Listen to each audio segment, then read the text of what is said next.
시청자 여러분 안녕하십니까? BOA 뉴스투데이 시작합니다. 도널드 트럼프 미국 대통령의 일본과 한국 순방을 앞두고 북한 비핵화 교착 상황이 어떻게 전개될지 주목되고 있습니다. 이달 말 일본 오사카에서 열리는 주요 20개국 G20 정상회의에서는 이 한반도 주변국 정상들과 다양한 회담이 예정돼 있는데 북한 비핵화 협상 문제 역시 주요 의제로 논의될 것으로 보입니다. 첫 소식 함지하 기자가 준비했습니다. 도널드 트럼프 대통령이 오는 28일부터 이틀 일정으로 열리는 G20 정상회의에 참석하기 위해 26일 일본 오사카로 향합니다. 트럼프 대통령은 이번 정상회담에서 개최국인 일본의 아베 신조 총리는 물론 중국 시진핑 국가주석과 러시아의 블라디미르 푸틴 대통령, 한국 문재인 대통령 등 한반도 문제의 주요 당사국들과 회동할 것으로 예상됩니다. 가장 큰 관심은 트럼프 대통령과 시 주석의 양자회담입니다. 시 주석이 북한을 방문해 김정은 위원장과 정상회담을 가진 만큼 트럼프 대통령에게 김 위원장의 뜻을 전할 것이란 전망이 나옵니다. 전문가들은 중국이 미북 비핵화 협상 재개를 지지하는 역할을 할 것이라고 내다봤습니다. Perhaps help to bridge some of the gaps between the United States and North Korea will demonstrate to the United States and to Trump why it's important to resolve the trade issues. 그러나 현재 무역 분쟁을 벌이는 미중 양국이 북한 문제보다는 통상 협상 쪽에 더 초점을 맞추고 북한 문제 역시 중국이 무역 분쟁 해결을 위한 일종의 지렛대로만 활용할 수 있다는 분석도 있습니다. G20 정상회담에서는 대북 제재 이행에 대한 발언도 예상됩니다. 최근 미국은 영국과 일본, 캐나다, 프랑스, 호주, 뉴질랜드 등 6개 나라와 함께 지난해 초부터 동중국해 등지에서 북한의 선박간 환적 등 제재 회피 활동에 대한 단속 의지를 높이고 있습니다. 이들 6개 나라 중 뉴질랜드를 제외한 5개 나라가 이번 G20 정상회의에 참가하는 만큼 관련 논의가 이어질 가능성도 있습니다. 트럼프 대통령은 G20 정상회의가 끝난 뒤 한국으로 이동해 문재인 한국 대통령과 회담을 갖습니다. 앞서 국무부는 트럼프 대통령과 마이크 폼페오 장관이 한국을 방문하며 미한 동맹의 강화 방안을 논의할 것이라고 밝혔습니다. President Trump and President Moon will continue their close coordination on efforts to achieve the final, fully verified denuclearization of the Democratic People's Republic of Korea.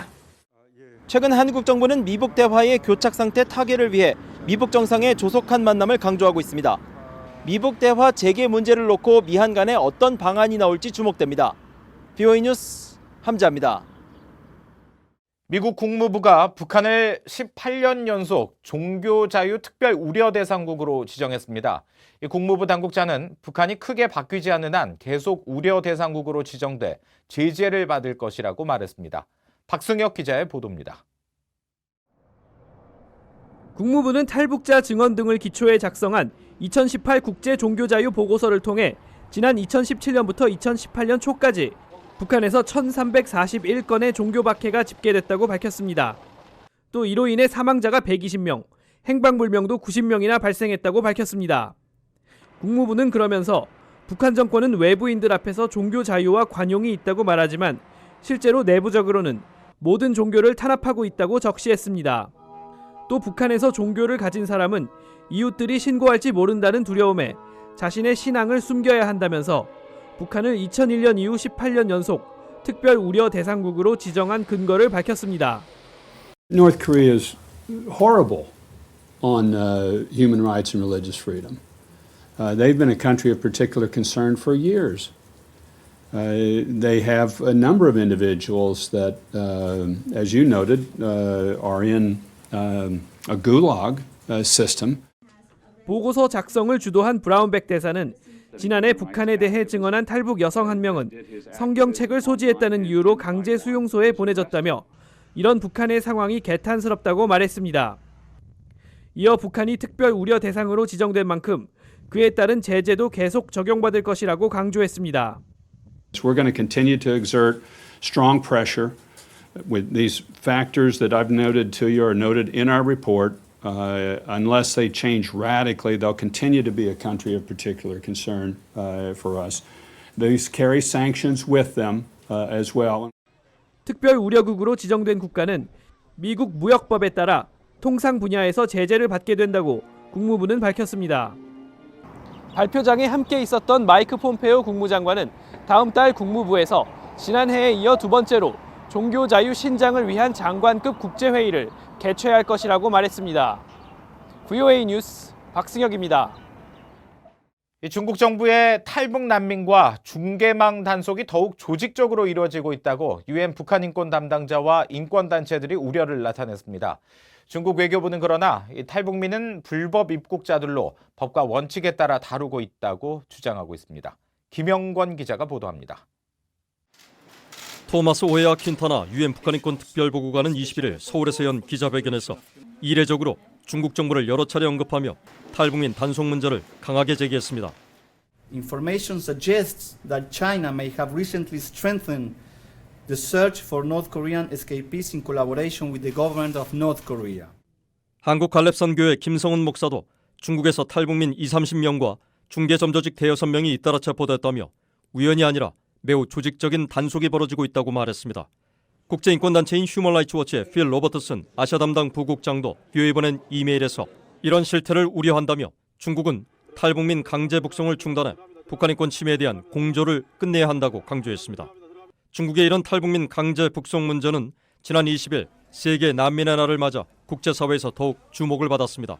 미국의 북한 인권 단체인 링크는 동영상을 통해 자유를 향한 탈북 난민들의 3,000마일 여정의 위험이 커지고 있고 중국 정부가 탈북민 감시와 단속을 강화하고 있다며 구출을 위한 도움의 손길이 절실하다고 호소했습니다. 영국에선 난민 주간을 맞아 나는 북한을 탈출하기 전까지 절대 행복하지 않았다는 제목의 탈북 난민 박지연 씨의 언론기고가 주목을 받았습니다. 중국 정부의 이런 조직적인 탈북 루트 단속은 자유를 찾아 나선 탈북민들을 더 어렵게 한다는 지적이 나옵니다.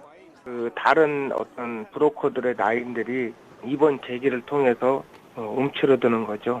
왜냐하면 한번 잡히면 모든 게 다 털린다 이런 생각을 가지고 있기 때문에 탈북자의 구출이 좀 어려워지면 그러면 이제 얼마가 될지 모르겠지만 또 어떤 비용 상승이요? 그러면은 또 도와주는 분들도 도와주기가 좀 어렵게 될 부분도 있는 것 같고요. 미국의 대북 기독교 단체인 북한의 자유를 위한 미주 한인교회 연합의 손인식 공동대표는 VOA에 다음 달 워싱턴에서 열리는 제10회 북한 인권 집회에서 중국 정부의 탈북민 탄압 문제를 강하게 제기할 것이라고 말했습니다. 중국 외교부는 그러나 로이터 통신에 최근 체포된 탈북민들 상황을 알지 못한다며 이들은 불법 입국자들로 국내 국제법과 인도적 원칙에 따라 다루고 있다고 주장했습니다. VOA 뉴스 김영권입니다. 미국 정부가 북한과 관련된 국가 비상사태 행정명령을 연장했습니다. 도널드 트럼프 대통령은 21일 의회에 보낸 서한에서 지난 2008년 발동된 행정명령 134665와 추가 행정명령 5건이 규정한 북한에 대한 국가 비상상황이 오는 26일 이후에도 유효하다는 점을 연방관보에 게시했다고 밝혔습니다. 트럼프 대통령은 서한에서 북한에 무기화하거나 확산할 수 있는 핵 분열 물질과 미국과 동맹국을 향한 위협적 행동, 또 도발적이고 포갑적인 정책은 미국의 국가안보와 외교정책 그리고 경제에 위협이 된다면서 국가 비상사태 연장 이유를 설명했습니다. 원자력 공급국 그룹 NSG가 북한의 모든 핵무기와 핵 프로그램을 완전하고 검증 가능하며 되돌릴 수 없는 방법으로 즉시 폐기할 것을 촉구하는 성명을 발표했습니다. 미국과 중국, 러시아, 영국, 프랑스 등 48개 NSG 회원국 대표들은 21일 카자흐스탄에서 회의를 열고 이같이 촉구하는 한편 완전한 비핵화와 한반도의 항구적 평화를 달성하기 위해 진행 중인 외교적 과정과 노력을 지지한다고 밝혔습니다. 북한 평양 인근 강동군 제4교화소의 규모가 꾸준히 확장돼 왔으며 석화석 채굴과 가공 등의 노역으로 수감자의 안전 문제가 우려된다는 주장이 나왔습니다. 미국 민간단체인 북한인권위원회는 21일 보고서를 통해 1965년부터 2004년 촬영된 위성 사진들을 분석한 결과 교화소 서쪽 석회암 채석장 면적이 2배 이상 확장됐다고 밝혔습니다. 또 이런 상황은 채석장이 계속 사용되고 있으며 채석과 가공 작업 참여 수감자도 증가했을 것이라는 증거라고 지적했습니다. 조지 W. 부시 전 미국 대통령이 21일 부시 센터가 운영하는 북한 자유장학금을 받은 탈북 난민 10명을 만나 환담을 나누고 이들을 격려했습니다. 부시 전 대통령은 이 자리에서 탈북민들은 개척자라면서 폭압을 피해 찾아온 사람들을 환대하는 것은 미국인에게 중요하며 자유의 부재가 무엇인지 알고 이를 지키려는 사람들은 미국의 영혼에 활력을 불어넣는다고 말했습니다. 이상으로 뉴스투데이 마칩니다. 함께해 주신 여러분 고맙습니다.